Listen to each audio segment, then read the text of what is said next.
So hello everyone, welcome to my channel commerce notes. आज हम business economics का एक वेरी इंपॉर्टेंट क्वेश्चन आंसर करने जा रहे हैं, जो कि हमें 15 मार्क्स में क्या है प्रीवियस ईयर एग्जाम में पूछा गया है। आने के चांसेस भी बहुत ज़्यादा है और ये मल्टीपल टाइम्स पूछा है और ऑलमोस्ट मतलब कि इसको क्या है 5 और 15 मार्क्स में पूछ ही दिया जाता है। ठीक है, तो इस क्वेश्चन को आप क्या है नहीं छोड़ के जा सकते हो, इसको आपको करना ही पड़ेगा। ठीक है, तो इस वीडियो में इसका कॉन्सेप्ट समझेंगे और कैसे लिखना है वो समझेंगे।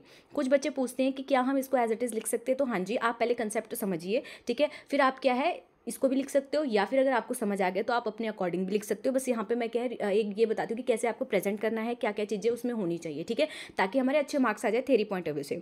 तो जो टेलीग्राम का लिंक है वो डिस्क्रिप्शन बॉक्स में होगा, आप उसको ज्वाइन कर सकते हैं इन पीडीएफ्स के लिए। एंड जो प्लेलिस्ट है वो बनी हुई है चैनल पर पड़ी हुई है, आप उसको चेकआउट कर सकते हैं। वहाँ पर हमने ऑलरेडी 5 और 15 मार्क्स के जो क्वेश्चन आते हैं बिजनेस इकोनॉमिक्स से वो हमने किए हैं, तो आप उसको भी चेकआउट कर सकते हैं। सारे के सारे देख लीजिएगा, सीक्वेंस में लगे हुए हैं, आप कर सकते हैं। ठीक है, अब हम इसको करेंगे तो ध्यान से सुनिएगा, एग्जाम्पल होगा तो उसे भी समझिएगा, तो आपको ये इजीली क्या है समझ आ जाएगी। ठीक है, तो क्वेश्चन क्या है हमारा, critically explain the Keynes liquidity preference theory of interest. तो यहाँ पे आपको एक्सप्लेन करनी है जो केन्स लिक्विडिटी प्रेफरेंस थ्योरी है इंटरेस्ट की, वो बतानी है। तो थ्योरी ऑफ इंटरेस्ट पूछा है यहाँ पे। ठीक है, तो स्टार्ट करते हैं। तो क्या बोल रहे हैं, the Keynesian liquidity preference theory of interest is a fundamental concept in economics. ठीक है, तो ये क्या है, एक फंडामेंटल कंसेप्ट है इकोनॉमिक्स का। ठीक है, जिसको डेवलप किया है केन्स ने। ठीक है, that seeks to explain the determination of interest rate, जो हमें बताता है कि कैसे इंटरेस्ट रेट को डिटरमाइन किया जाता है एक इकोनॉमी में। ठीक है, this theory emphasise the role of money demand and supply in influencing the level of interest. जो ये थ्योरी है ये एम्फसाइज करती है कि role of money demand and supply क्या है जो इन्फ्लुएंस करता है लेवल ऑफ इंटरेस्ट को। ठीक है, तो बेसिकली डिमांड और सप्लाई कैसे अफेक्ट करता है हमारे इंटरेस्ट रेट्स को, वो बताएगी ये थ्योरी। ठीक है, तो होप आपको इंट्रोडक्शन बेसिक समझ आया हो। तो अब हम आगे चलते हैं, तो चलिए स्टार्ट करते हैं। सबसे पहले मनी डिमांड। मनी डिमांड से हम क्या समझे, बोल रहे हैं कि जो केन्स हैं उन्होंने आर्ग्यू किया that individual and firms hold money for 3 main reasons. वो बोलते हैं कि जो इंडिविजुअल है या फिर फर्म है वो मनी को अपने पास होल्ड करके रखते हैं 3 रीजन के लिए। ठीक है, अब 3 रीजन कौन से हैं, सबसे पहला है ट्रांजैक्शन, दूसरा है प्रिकॉशनरी एंड थर्ड है स्पेकुलेटिव मोटिव। ठीक है, अब जो सबसे पहला है द ट्रांजैक्शन मोटिव, इसका मतलब क्या होता है, it refers to the holding money to facilitate day to day transaction. अगर आपके पास 10 रुपीज़ हैं या आपकी मतलब आपको 10 रुपीज़ एज ए इनकम मिल रहे हैं। ठीक है, अब उसमें से आप ना उस मनी को होल्ड करके रखोगे 3 चीज़ों के लिए, ये बताया उन्होंने। पहला ट्रांजैक्शन, मतलब कि उसमें से क्या है कुछ आप अपने डे टू डे खर्चे के लिए क्या करोगे रखोगे, है ना। तो ट्रांजैक्शन मोटिव से रखा, आपने ट्रांजैक्शन करनी थी आपको डे टू डे, इसीलिए क्या है कुछ पैसा आप क्या है उसमें से ट्रांजैक्शन मोटिव के लिए रख देते हो, तो जिसे हम डे टू डे ट्रांजैक्शंस के लिए कहते हैं, जैसे कि such as buying goods and services. ठीक है, अब कुछ पार्ट आप प्रिकॉशनरी मोटिव के लिए रखोगे, मतलब कि होल्ड करोगे मनी को, मनी का ये एज अ बफर स्टॉक आप अपने पास रखोगे कि अगर कल को अनएक्सपेक्टेड एक्सपेंस हो जाते हैं या फिर इमरजेंसी हो जाती तो तब आपके पास क्या है पैसा होना चाहिए। ठीक है, तो उस 10 रुपीज़ में से आप कुछ पार्ट क्या है अनएक्सपेक्टेड एक्सपेंसेस के लिए भी रखोगे। ठीक है, इमरजेंसीज के लिए भी रखोगे। देन जो पार्ट बच जाएगा उसको क्या है स्पेकुलेटिव मोटिव में लगाओगे, that means holding money to take advantage of potential change in asset price. तो कुछ ऐसा पैसा होगा जो आप क्या है अलग से रखोगे, ताकि क्या है आप उसको मतलब कि होल्ड करके रखोगे, ताकि क्या है आप जैसे ये कह सकते हैं कि पोटेंशियल चेंज अगर कोई एसेट प्राइस में हो रहा है तो उसका बेनिफिट उठाने के लिए, मतलब स्पेकुलेशन मोटिव से आपने कहीं इन्वेस्ट कर दिया। ठीक है, अगर आपको लग रहा है कि हाँ इन्वेस्ट करके आगे जाके क्या है पैसा ज़्यादा मिल सकता है। ठीक है, तो यहाँ पे क्या है कुछ आप वहाँ पे इन्वेस्ट कर दोगे। ठीक है, जैसे कि फॉर एग्जांपल बॉन्ड हो गया, सिक्योरिटी, या मैं सिंपल बोलूँ कि कुछ पैसा आप इन्वेस्ट कर दोगे। ठीक है, कहीं सिक्योरिटी में कर दोगे, कुछ स्टॉक में कर दोगे, कि आपको लग रहा है कि ठीक है भाई स्टॉक के प्राइस बढ़ेंगे तो मेरे भी क्या इनकम थोड़ी डबल हो जाएगी, या फिर जितना एसेट बढ़ेगा उससे क्या है आपकी जो ये कह सकते हैं कि एसेट की प्राइस बढ़ेगी तो आपका क्या है जो मनी है वो थोड़ा आपको गेन दे देगा। ठीक है, तो 3 पर्पज़ के लिए क्या है मनी को होल्ड किया जाता है, ये बताया गया। ठीक है, नेक्स्ट आगे देखते हैं। नेक्स्ट है हमारा interest rate and money demand. क्या बोल रहे हैं, according to Keynes the demand for money is inversely related to interest rate. क्या बोल दिया कि जो डिमांड है मनी की वो इन्वर्सली रिलेटेड है किससे, इंटरेस्ट रेट से, मतलब कि इनके बीच में क्या है इन्वर्स रिलेशन है, डायरेक्ट रिलेशन नहीं है। ठीक है, कैसे एक्सप्लेन करते हैं हम, एज इंटरेस्ट रेट राइजेस, अगर इंटरेस्ट रेट क्या है बढ़ता है, the opportunity cost of holding money increases, तो आप क्या जो अपॉर्चुनिटी कॉस्ट है होल्ड करने की मनी को वो क्या है इंक्रीज हो जाएगी, because individual could earn higher return by investing in interest bearing assets like bonds. Therefore, people tend to hold less money when interest rate are high and more when interest rate are low. तो basically इस point का मैं meaning अगर simple language में बताऊं तो क्या बोल रहे हैं कि जो पीपल है वो क्या करते हैं लेस होल्ड करके रखते हैं अगर इंटरेस्ट रेट क्या है ज़्यादा है। अच्छा, अब ऐसे कैसे होगा, अब देखो, अगर इंटरेस्ट रेट हाई है, फॉर एग्जांपल अगर आप पैसे को होल्ड करके रख रहे हो, ठीक है, होल्ड करके रख रहे हो, दैट मीन्स उसमें से आपको कुछ ये कह सकते हैं कि इनकम अब वो डबल तो हो नहीं रहे पैसे अपने, आपने सिर्फ उसको होल्ड करके रखा है। पर अगर मान लो इंटरेस्ट रेट हाई चल रहे हैं, तो दैट मीन्स अगर आप उस पैसे को कहीं इन्वेस्ट करोगे तो आपको वहाँ से क्या है, अभी इंटरेस्ट रेट क्या चल रहे हैं हाई, तो आपको वहाँ से इंटरेस्ट क्या है, ज़्यादा आएगा कि नहीं आएगा। तो आप जो मनी आपने होल्ड किया है, तो अगर इंटरेस्ट रेट ज़्यादा होगा तो आप क्या करोगे कि यार मनी को होल्ड नहीं करते हैं, कहीं पर इन्वेस्ट कर देते हैं, बिकॉज मार्केट में इंटरेस्ट रेट क्या है, ज़्यादा चल रहा है, तो आपको क्या है उस मनी से प्रॉफिट होगा, गेन होगा, ठीक है। इसीलिए बोला गया कि पीपल होल्ड लेस, मतलब पीपल क्या है मनी को लेस होल्ड करेंगे अगर मार्केट में इंटरेस्ट रेट ज़्यादा होगा, दैट मीन्स उनको क्या है पैसा ज़्यादा मिलेगा अगर वो कहीं इंटरेस्ट मतलब ये कह सकते हैं कि वो इन्वेस्टमेंट करेंगे तो। एंड मोर और क्या बोल रहे हैं, and more when interest rate low,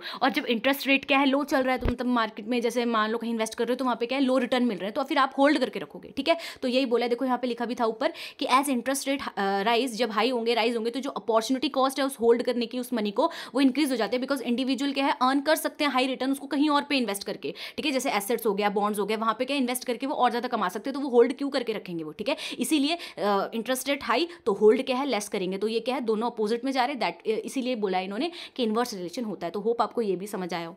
then फिर हम देखते हैं मनी सप्लाई। नेक्स्ट है हमारा मनी सप्लाई। इसमें क्या बोल रहे हैं, the central bank through it's monetary policy control the money supply in the economy. जैसे आपको पता है कि जो सेंट्रल बैंक है वो मॉनेटरी पॉलिसी के थ्रू क्या है कंट्रोल करता है मनी सप्लाई को इकॉनमी में।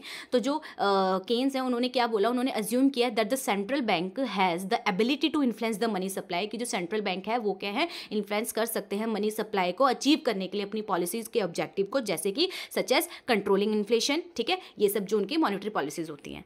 नेक्स्ट है हमारा इक्विलिब्रियम इंटरेस्ट रेट। अब the interest rate is in the economy is determined by intersection of money demand and money supply. कब क्या बोल रहे हैं कि जो इंटरेस्ट रेट होगा, जब हम बात कर रहे हैं ना इंटरेस्ट रेट हाई है इंटरेस्ट रेट लो है, तो ये इंटरेस्ट रेट का इक्विलिब्रियम कैसे डिसाइड होता है, तो कह रहे हैं जो इक्विलिब्रियम इंटरेस्ट रेट है इकोनॉमी में उसको हम डिटरमाइन करेंगे कैसे, जहाँ पे इंटरसेक्शन हो जाएगी मनी डिमांड की और मनी सप्लाई की, मतलब डिमांड और सप्लाई जहाँ पे इंटरसेक्ट कर जाएगा मनी का, वहाँ पे क्या है हम इक्विलिब्रियम इंटरेस्ट रेट को क्या है डिटरमाइन करेंगे when the demand for money equal to the supply. जहाँ पे क्या होता है इक्विलिब्रियम में क्या होता है, डिमांड ऑफ मनी है, जो डिमांड फॉर मनी है सॉरी, इक्वल होगा सप्लाई ऑफ मनी के, ठीक है। तो द इकोनॉमी इज इक्विलिब्रियम, तो हम बोल सकते हैं जो इकोनॉमी है वो इज इन इक्विलिब्रियम है, ठीक है। And the prevailing interest rate is establish, तो इसलिए इंटरेस्ट रेट वहाँ पे इस्टेब्लिश हो गया। तो हमने अभी ऊपर पढ़ा था कि इंटरेस्ट रेट कैसे डिटरमाइन होता है, वही ये थ्योरी बताती है, तो वो बता दिया, ठीक है।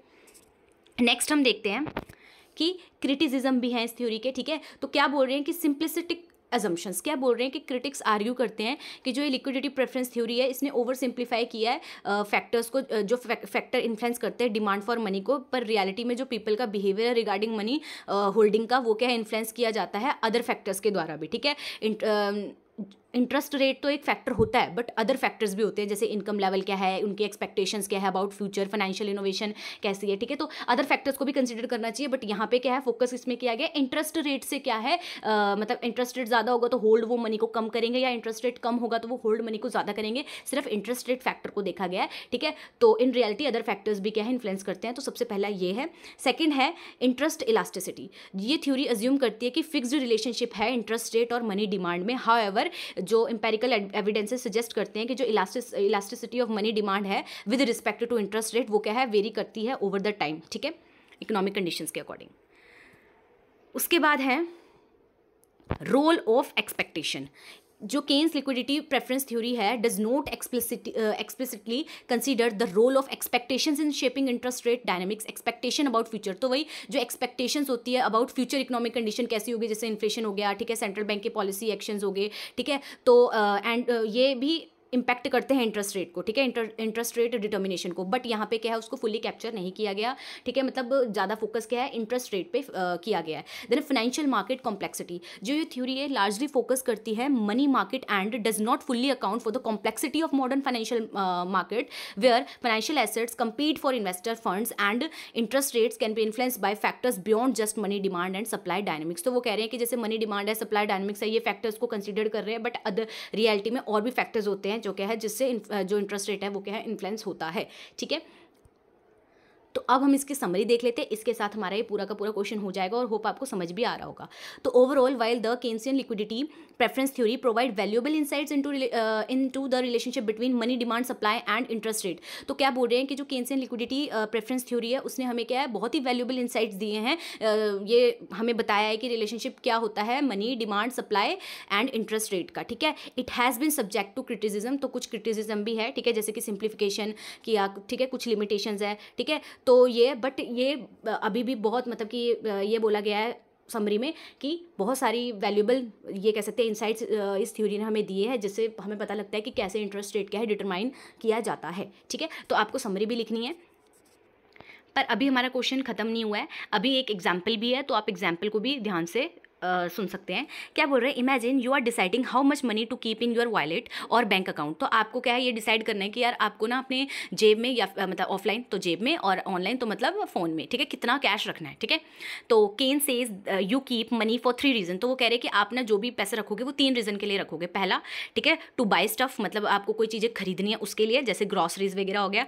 Second, to have some for emergency, ठीक है, कोई इमरजेंसी केस अगर हो जाता है या फिर अनएक्सपेक्टेड एक्सपेंडिचर हो जाता है उसके लिए।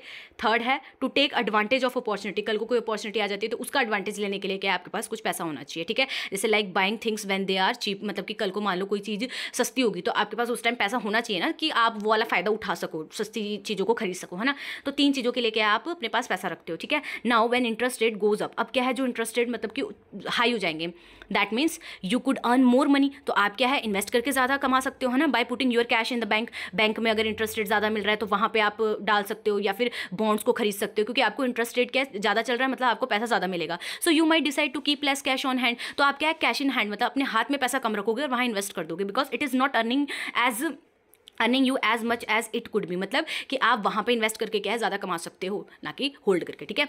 अब इसी का अगर उल्टा देखें तो इंटरेस्ट रेट अगर लो गए तो आप क्या बोलोगे कि you might not want to lock your money away in the investment because you are not earning much from them. तो आप क्यों इन्वेस्ट करोगे अगर आपको लगता है कि इंटरेस्ट रेट लो चल रहे हैं, ठीक है, इतना हम नहीं कमा पाएंगे इससे, ठीक है। So you might decide to keep more cash on hand for everyday spending, तो आप अपने हाथ में ज़्यादा पैसा रखना स्टार्ट करोगे एवरीडे स्पेंडिंग के लिए, ठीक है, इमरजेंसी के लिए, एंड जो भी अपॉर्चुनिटी स्पेकुलेटिव अगर कंडीशन आती है उसको अपॉर्चुनिटीज़ को ग्रास्प करने के लिए, ठीक है। जो हमने 3 रीजन पढ़े थे कि इन 3 पर्पस के लिए क्या होल्ड किया जाता है पैसा, ठीक है। तो होप इस एग्जांपल से आपको बिल्कुल क्लियर हो गया होगा ये।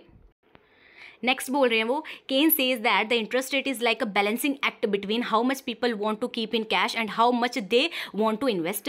When these 2 things are balance that is when you have the right interest for the economy. तो क्या बोल रहे हैं कि जो केन्स बोलते हैं कि जो इंटरेस्ट रेट क्या है बैलेंस एक्ट होता है बिटवीन कि कितना लोग क्या है अपने पास कैश रखना चाहते हैं और कितना उन्होंने इन्वेस्ट किया है, ठीक है। जब ये 2 थिंग्स बैलेंस हो जाएगी दैट मीन्स क्या है जो राइट इंटरेस्ट रेट है हमारी इकोनॉमी में। हाउएवर कुछ क्रिटिसिज्म भी हैं थ्योरी के, जैसे कि बहुत सिंपल इन्होंने बोला, जैसे ये क्या बोल रहे हैं कि critics says that theory is too simple, ठीक है, because it does not consider other factor, कि अदर फैक्टर को कंसिडर नहीं किया गया, ठीक है। सिर्फ जैसे इंटरेस्ट रेट को और भी चीज़ें इफेक्ट करती है, लाइक पीपल की एक्सपेक्टेशन क्या है फ्यूचर को लेके, क्या चेंजेस आ जाएंगे ओवरऑल इकोनॉमी में। सो व्हाइल इट इज़ हेल्पफुल, ठीक है, मतलब ये जो थ्योरी है ये हेल्पफुल है बट होल पिक्चर मतलब अदर फैक्टर्स को कंसिडर नहीं किया गया है, ठीक है।